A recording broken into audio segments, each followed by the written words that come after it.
పలువురు ఇప్పటికే రాజీనామా కూడా చేశారు. అసెంబ్లీ స్పీకర్ విషయంలో అయ్యన్న పాత్రుడిని ఎన్డీఏ పక్ష నేతలందరూ కూడా ప్రపోజ్ చేశారు. ఇప్పటికే నామినేషన్ కూడా దాఖలు చేశారు. రేపు 10:30 అసెంబ్లీ ప్రారంభం కాబోతోంది. మొదట ఈరోజు గైర్ హాజరైనటువంటి ఎమ్మెల్యేల యొక్క ప్రమాణ స్వీకారం ఉండబోతోంది. 11 గంటలకల్లా అసెంబ్లీ స్పీకర్ యొక్క అఫీషియల్ అనౌన్స్మెంట్ ప్రక్రియ ఉండబోతోంది. అయితే జగన్మోహన్ రెడ్డి దీనికి గైర్ హాజరు కాబోతున్నారు. రేపు అసెంబ్లీకి జగన్మోహన్ రెడ్డి రాలేకపోతున్నారు. రేపు ఆయన పులివెందుల వెళ్లే అవకాశం కనబడుతోంది. మొదట్లోనే కొంత పులివెందుల ప్లాన్ ఉండేది, కానీ అసెంబ్లీ నేపథ్యంలో తర్వాత వైసీపీ నేతలతోని రివ్యూ భాగంగా ఆయన పులివెందుల ట్రిప్ క్యాన్సిల్ చేసుకున్నారు. రేపు ఆయన 11 గంటలకి పులివెందుల బయలుదేరుతారు. పులివెందుల తన నియోజకవర్గంలో ఆయన అక్కడ కార్యకర్తలతో 3 రోజుల పాటు అక్కడే స్పెండ్ చేయబోతున్నారు. కార్యకర్తలతోని నాయకులతో ఆయన ముచ్చరించబోతున్నారు. ఇక రేపు పులివెందులు వెళ్తున్న నేపథ్యంలో అసెంబ్లీకి జగన్మోహన్ రెడ్డి రాలేకపోవచ్చు. బహుశా ఆయన ప్రతిపక్ష నేత హోదా కూడా కోల్పోయారు. కాబట్టి బేసిక్గా అసెంబ్లీ స్పీకర్ నియామకం తర్వాత ఇటు ప్రతిపక్ష నేత అటు ప్రభుత్వంలో ముఖ్యమంత్రిగా ఉన్న వ్యక్తి కూడా సాదరంగా స్వాగతించి అసెంబ్లీ స్పీకర్ కుర్చీలో వాళ్ళని కూర్చోబెట్టాల్సి ఉంటుంది. ఆ తర్వాత స్పీకర్ యొక్క ఔన్నత్యాన్ని, స్పీకర్ యొక్క గౌరవ మర్యాదల్ని ఏ రకంగా ఉండబోతుంది, గత స్పీకర్ల యొక్క వ్యవహార శైలి కావచ్చు, ఆ కుర్చీ ఆ స్పీకర్ అనే పదవి యొక్క గౌరవాన్ని కాపాడే విధంగా ప్రసంగాలు ఉంటాయి. ఇన్ఫాక్ట్ స్పీకర్గా ఎన్నుకోబడ్డ విషయాన్ని కూడా అక్కడ ఎవరైతే ఎన్నుకోబడతారో వాళ్ళ యొక్క గౌరవ మర్యాదను కాపాడే విధంగా వాళ్ళ యొక్క రాజకీయ అనుభవాన్ని, వాళ్ళు తీసుకున్న నిర్ణయాలను కూడా కొంత కొనియాడుతున్న పరిస్థితి కనబడుతోంది. కానీ జగన్మోహన్ రెడ్డి బహుశా అనుకొని ఉంటారు, నేను ప్రతిపక్ష హోదా నేత కూడా లేదు కాబట్టి పెద్దగా నాకు గౌరవం ఉండకపోవచ్చు, అక్కడ పెద్దగా నా అవసరం కూడా ఉండకపోవచ్చు అని బహుశా ఆయన ఆలోచించి ఉంటారు. ఆయన పులివెందుల ట్రిప్ని ఖాయం చేశారు. రేపు ఇక్కడ 11 గంటలకి స్పీకర్ ఎన్నిక ఉంటుంది. అదే 11 గంటలకైనా పులివెందులకు బయలుదేరబోతున్నారు. ఎస్, మాట్లాడదాం ఇదే అంశానికి సంబంధించి. మా ప్రతినిధి రాజేష్ లైవ్లో అందుబాటులో ఉన్నారు. రాజేష్, సో రేపు జగన్మోహన్ రెడ్డి అసెంబ్లీకి వచ్చే అవకాశం లేదంటూ తెలుస్తోంది. రేపు పులివెందుల ట్రిప్ కూడా ప్లాన్ చేసుకున్నారు ఆయన. సో ఎందుకు జగన్మోహన్ రెడ్డి అసెంబ్లీకి రాకపోవడానికి కారణం ఏమైనా ఉందా, లేదంటే కేవలం ఆయన పులివెందుల ట్రిప్ కోసం వెళ్తున్నారా? అసలు కారణం ఏంటి? ఎందుకంటే బేసిక్గా అసెంబ్లీ స్పీకర్ని నియమించేటువంటి సందర్భంలో, ఎన్నిక సందర్భంలో డెఫినెట్గా పార్టీ నేతలు ఉండాల్సిన అవసరం ఉంటుంది. ముఖ్యంగా పార్టీల ప్రతిపక్ష నేతలు కూడా ఉండాల్సిన అవసరం ఉంటుంది. అంటే ఇక్కడ 2 అంశాలు. ఒకటి, పులివెందుల షెడ్యూల్ ఎప్పుడో ఖరారైంది, వాయిదా వేసుకున్నారు. అసెంబ్లీ సెషన్స్ కారణంగా పులివెందుల పర్యటనని వాయిదా వేసుకున్నారు. ఇక రెండోది, అసెంబ్లీలో ప్రస్తుతం వైసీపీకి కేవలం 11 మంది మాత్రం ఎమ్మెల్యేలు ఉన్నారు.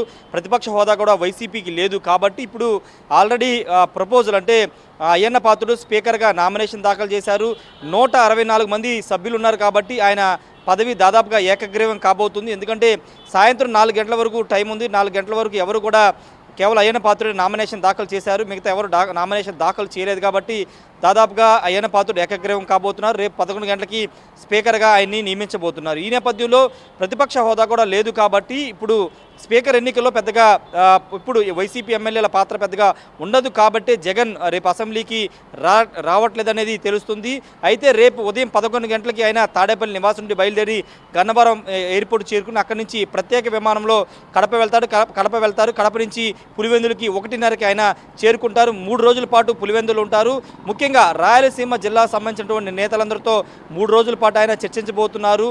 రాయలసీమ జిల్లాల్లో ముఖ్యంగా పట్టున్నటువంటి రాయలసీమ జిల్లాలో వైసీపీకి ఈసారి చాలా తక్కువ స్థానాలు వచ్చాయి. 52 స్థానాలు ఉంటే దాంట్లో చాలా తక్కువ స్థానాలు ఈసారి వచ్చిన నేపథ్యంలో అసలు ఏం జరిగింది, రాయలసీమలో ఎందుకు ఓడిపోయాం, రాయలసీమ జిల్లాలో వెనకబడ్డానికి కారణాలు ఏంటనే అంశాల మీద జగన్మోహన్ రెడ్డి రివ్యూ చేసుకోబోతున్నారు. అన్ని జిల్లాల రాయలసీమ జిల్లాకు సంబంధించిన నేతలందరితో 3 రోజుల పాటు సమీక్ష నిర్వహించబోతున్నారు. కడప జిల్లాలో కూడా వైసీపీకి పెద్ద ఎదురు దెబ్బ తగిలింది. కాబట్టి కడప జిల్లా నేతలతో కూడా సమీక్ష సమావేశాలు నిర్వహించబోతున్నారు. ఇక అసెంబ్లీకి రాకపోవడానికి ఇంతకుముందు మాట్లాడుకుంటే వైసీపీకి ప్రాధాన్యత లేదు. రెండోది, వైసీపీ వచ్చినా పెద్దగా ఎమ్మెల్యేలు వచ్చినా ప్రయోజనం లేదు. ఏకగ్రీవం కాబోతుంది, అయ్యన్న పాత్రుడు ఏకగ్రీవంగా అవుతున్నారు. కాబట్టి వచ్చినా ప్రయోజనం లేదు. కాబట్టి జగన్ అటెండ్ కావట్లేదని ఒక అంశం అయితే, రెండోది స్పీకర్ని ఎన్నుకునేటప్పుడు ఖచ్చితంగా ప్రతిపక్ష పార్టీలు ఖచ్చితంగా ఉంటాయి. అది సభా సాంప్రదాయం, గత ఎన్నో సంవత్సరాలకు వస్తున్న సాంప్రదాయం. ప్రతిపక్ష నేతలు లేకపోతే ఆ పార్టీ ఏ పార్టీలు అయితే సభలో ఉంటే ఆ పార్టీకి సంబంధించినటువంటి ఫ్లోర్ లీడర్లు వాళ్ళంతా కూడా స్పీకర్ ఎన్నికైన తర్వాత వాళ్ళందరూ కూడా వెంట తీసుకుని స్పీకర్ని చైర్ వద్దకు తీసుకువెళ్తారు. చైర్ వద్ద స్పీకర్ని అటు ప్రతిపక్ష పార్టీలు ఉన్నా లేకపోతే అధికార పార్టీ పక్ష నేతలున్నా వాళ్ళంతా కూడా దగ్గరుండి స్పీకర్ని ఆ చైర్లో కూర్చోబెట్టిన తర్వాత వాళ్ళు తిరిగి సీట్లోకి వెనక్కి వాళ్ళ సీట్లోకి వస్తారు. ఇది గత ఎన్నో సంవత్సరాలుగా వస్తున్నటువంటి స్పీకర్ ఎన్నికకి సంబంధించినటువంటి సభా సాంప్రదాయం. కానీ అందుకు భిన్నంగా ఈసారి జగన్ రేపు అసెంబ్లీకి అటెండ్ కావడం లేదు కాబట్టి మిగతా అధికార పార్టీకి సంబంధించినటువంటి కూటమి నేతలు అటు పవన్ కళ్యాణ్, చంద్రబాబు, భారతీయ జనతా పార్టీ తరఫున ఆ పార్టీకి సంబంధించిన ఎవరైనా సీనియర్ లీడర్, ఎమ్మెల్యేగా ఉన్నటువంటి సీనియర్ లీడర్ ముగ్గురు కూడా స్పీకర్గా ఉన్నటువంటి అయ్యన్న పాత్రుడిని రేపు ఆయన చైర్ వద్దకు తీసుకువెళ్తారు. ఇక్కడ వైసీపీకి ప్రాధాన్యత లేదు కాబట్టి వాళ్ళు రావట్లేదు, జగన్ కూడా రావట్లేదని తెలుస్తుంది. అయితే జగన్ వస్తే బాగుంటుందనే ఒక అభిప్రాయం కూడా వ్యక్తమవుతుంది. ప్రతిపక్ష హోదా పక్కన పెడితే ఆంధ్రప్రదేశ్లో ప్రతిపక్ష నేత అంటే జగన్మోహన్ రెడ్డి ఇప్పుడున్న ప్రధాన ప్రతిపక్షం వైసీపీనే. ఎందుకంటే కూటమిలో ఆల్రెడీ 3 పార్టీలు కలిసి ఉన్నాయి కాబట్టి మిగిలింది వైసీపీనే. కాబట్టి అసెంబ్లీ లెక్కలు పక్కన పెడితే కనుక ప్రతిపక్ష నేత అంటే జగన్మోహన్ రెడ్డి కాబట్టి. కానీ ఇప్పుడు జగన్మోహన్ రెడ్డి అసెంబ్లీకి రాకపోవడం వల్ల కొంత వ్యతిరేకత వచ్చే అవకాశం కనబడుతుంది. ఎందుకంటే ఎన్నో సంవత్సరాలకు వస్తున్న సభా సాంప్రదాయాన్ని జగన్ పట్టించుకోలేదు, పక్కన పెట్టారని ఒక విమర్శలు ఎదుర్కొనే అవకాశం అయితే కనబడుతుంది. కానీ వాళ్ళ వర్షన్ ఏంటంటే వచ్చిన ప్రయోజనం లేదు, ఆల్రెడీ స్పీకర్ ఏకగ్రీవం ఎన్నికైంది కాబట్టి వచ్చిన ప్రయోజనం లేదనే వెర్షన్లో వైసీపీ ఉంది కాబట్టి రేపు అటెండ్ కావడం లేదని తెలుస్తుంది. ఏదేమన్నప్పటికీ రేపు స్పీకర్ ఎన్నిక జరగబోతుంది, వైసీపీ మాత్రం దానికి దూరంగా ఉండబోతుంది. రేపు దీనిపైన ఒకవేళ జగన్ అటెండ్ కాకపోతే దాని మీద ఖచ్చితంగా తెలుగుదేశం, జనసేన రియాక్ట్ అయ్యే అవకాశం కనబడుతుంది. ఎందుకంటే సభా సాంప్రదాయాల్ని గౌరవించాల్సి ఉంటుంది. అది ఏ పార్టీ అయినా సభా సాంప్రదాయాలు, స్పీకర్ ఎన్నిక అనేది చాలా కీలకమైన ఘట్టం. అసెంబ్లీ సమావేశాలు, అసెంబ్లీలో స్పీకర్ ఎన్నిక అనేది చాలా కీలక ఘట్టం కాబట్టి దానికి ఉంటే బాగుంటుందనే అభిప్రాయాలు ఖచ్చితంగా వచ్చే అవకాశం ఉంది. దాని మీద వైసీపీ ఎలా రియాక్ట్ అవుతుందో చూడాల్సిన అవసరం అయితే కనబడుతుంది. ప్రస్తుతానికి జగన్ ఫోకస్ 11 మంది సంఖ్య బలం ఉంది ప్రజెంట్ అసెంబ్లీలో. అయితే ఒక జగన్ అటు పులివెందుల ట్రిప్ కనుక వెళ్తే ఆయన స్థానంలో ఆ స్థానాన్ని భర్తీ చేసే అవకాశం వైసీపీ 10 మంది ఎమ్మెల్యే వేరెవరికైనా అవకాశం ఉంటుందా? వాళ్ళు కూడా లేదంటే గైర్హాజరయ్యే అవకాశం ఉందా? అంటే ఆ అసెంబ్లీలో కనీసం వైసీపీ ఎమ్మెల్యేలు హాజరవుతారా?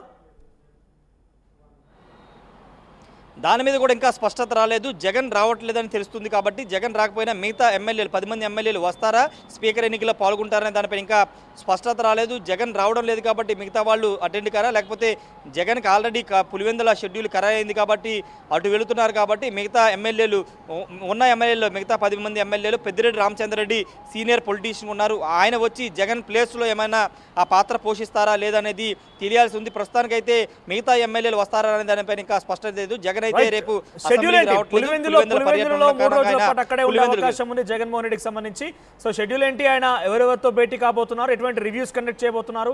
సో ఇది కార్యకర్తలకు సంబంధించినటువంటి రివ్యూ సమావేశంగా ఉండబోతుంది, లేదంటే కొంత ఆయన పులివెందుల సొంత నియోజకవర్గం, ఇన్ఫాక్ట్ వాళ్ళ ఫ్యామిలీ యాన్సిస్టర్స్ అంతా కూడా అక్కడి నుంచే రాజకీయంగా అరంగేట్రం చేశారు కాబట్టి ఆయన ఏదైనా రిలాక్సేషన్ కోసమా లేకపోతే ఇంకేదైనా మూడ్లో ఉండేది వెళ్తున్నారా? లేదు, పార్టీకి సంబంధించిన అంశాల మీదే ఆయన 3 రోజుల పాటు ఉండబోతున్నట్టు తెలుస్తుంది. ఎందుకంటే ఎన్నికల తర్వాత, ఎన్నికల కౌంటింగ్ అయిన తర్వాత పులివెందులు సొంత నియోజకవర్గానికి వెళ్ళలేదు. ఆయన నియోజకవర్గం నుంచి గెలిపించారు కాబట్టి అక్కడ స్థానిక ప్రజలకు, స్థానిక నేతలకు కృతజ్ఞతలు చెప్పడంతో పాటు రాయలసీమ జిల్లాల మీద కూడా ఫోకస్ చేస్తున్నట్టు తెలుస్తుంది. జగన్ ఆల్రెడీ చెప్పారు, మనము 5 సంవత్సరాలు కష్టపడితే తిరిగి అధికారంలోకి వస్తామని నేతలతో చెబుతున్న నేపథ్యంలోనే ఆ పని మొదలు పెట్టారని చాలా స్పష్టంగా మనం అర్థం చేసుకోవచ్చు. ఎందుకంటే గ్రౌండ్ లెవెల్లోకి వెళ్ళి కార్యకర్తలతో మాట్లాడడం, కార్యకర్తలు అండగా ఉండడం, నేతలకు అండగా ఉండడం ద్వారా పార్టీని చీలిపోకుండా, పార్టీలో అంటే నేతలు కానీ కార్యకర్తలు కానీ బయటికి వెళ్ళిపోకుండా కాపాడుకునే ప్రయత్నం చేయాలని జగన్ భావిస్తున్నారు. కార్యకర్తలకు అండగా ఉంటామని ఒక భరోసా ఇవ్వడం ద్వారా మరోసారి ఎన్నికలకి అంటే 2029 ఎన్నికలకి ఇప్పటి నుంచే సన్నద్ధం చేయాలని జగన్ భావిస్తున్నారు. కాబట్టి రాయలసీమ జిల్లా మీద ఫోకస్ పెట్టినట్టు తెలుస్తుంది. రేపైతే పులివెందుల నేతలతో సమావేశం అవుతారు. ఎల్లుండి అవతలేనుండు 2 రోజుల పాటు రాయలసీమ జిల్లాకు సంబంధించిన వివిధ జిల్లాల నేతలతో, అక్కడ ఉన్న కార్యకర్తలతో సమావేశం అయ్యే అవకాశం ఉంది. మనోజ్ రైట్ రాజేష్, ఇక ఓవరాల్గా రేపు అసెంబ్లీ సమావేశాలకు సంబంధించి 2వ రోజు కూడా రేపు కొంతమంది ఈరోజు గైర్హాజరైనటువంటి ఎమ్మెల్యేలకు సంబంధించిన ప్రమాణ స్వీకారం ఉండబోతోంది. ఆ తర్వాత ఇప్పటికే అయ్యన్న పాత్రుడి పేరు ఎన్డీఏ కూటమి పక్షాల నేతలు ప్రపోజ్ చేశారు, నామినేషన్ కూడా వేశారు అయ్యన్న పాత్రుడు స్పీకర్ స్థానాని కోసం. దాదాపుగా ఆయన ఎన్నిక ఏకగ్రీవం అని చెప్పాలి. రేపు ఏకగ్రీవమైనటువంటి ఎన్నిక విషయంలో 11 గంటల కొంత క్లారిటీ వచ్చే అవకాశం ఉంది. అఫీషియల్గా అనౌన్స్మెంట్ రాబోతుంది. ఆ తర్వాత ఇటు ఆయనని స్పీకర్ చైర్ మీద కూర్చోపెట్టబోతున్నారు. అయితే బేసిక్గా సభా సాంప్రదాయాల ప్రకారంగా ప్రతిపక్ష నేత అది అంటే ప్రస్తుతానికి ప్రతిపక్ష నేత హోదా జగన్మోహన్ రెడ్డికి రాకపోయినప్పటికీ 3 పార్టీలు కలిపి ఈరోజు కూటమి ప్రభుత్వంగా ఆంధ్రప్రదేశ్లో ఉన్న నేపథ్యంలో ఇటు టెక్నికల్గా పాసిబిలిటీ లేకపోయినప్పటికీ ప్రతిపక్ష పాత్ర డెఫినెట్గా వైసీపీ పార్టీని పోషించాల్సి ఉంటుంది. దాంట్లో అధినేతగా జగన్మోహన్ రెడ్డి ఉంటారు. సో బేసిక్గా సభా సాంప్రదాయాల ప్రకారంగా స్పీకర్ని ఎన్నుకున్న తర్వాత అటు ముఖ్యమంత్రితో పాటుగా ప్రతిపక్ష నేత ఇద్దరు కూడా తీసుకెళ్లి ఆ కుర్చీ స్పీకర్ చైర్లో కూర్చోబెట్టి ఆయనని కొంత స్వాగతించి అవకాశం ఉంటుంది. అది సభా సాంప్రదాయం.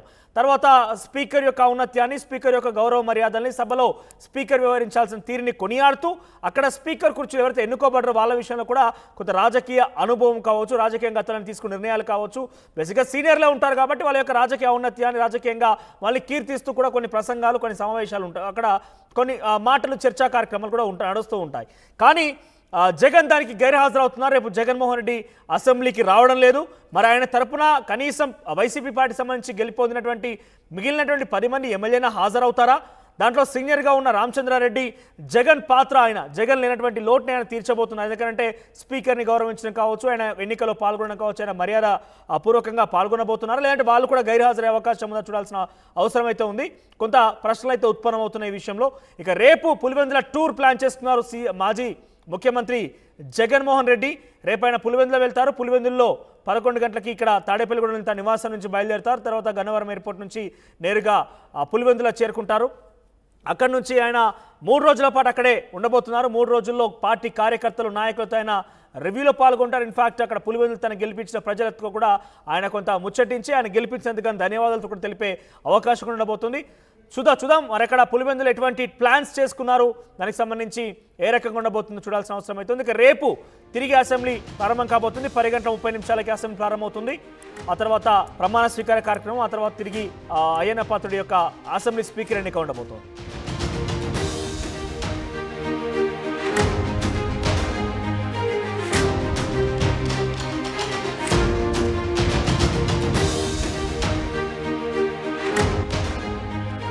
రేపు అసెంబ్లీకి జగన్ గైర్హాజరు కాబోతున్నారు. ఈ రోజే అసెంబ్లీ సమావేశాలు ప్రారంభమయ్యాయి. ఎమ్మెల్యేలుగా పలువురు ఇప్పటికే రాజీనామా కూడా చేశారు. అసెంబ్లీ స్పీకర్ విషయంలో అయ్యన్న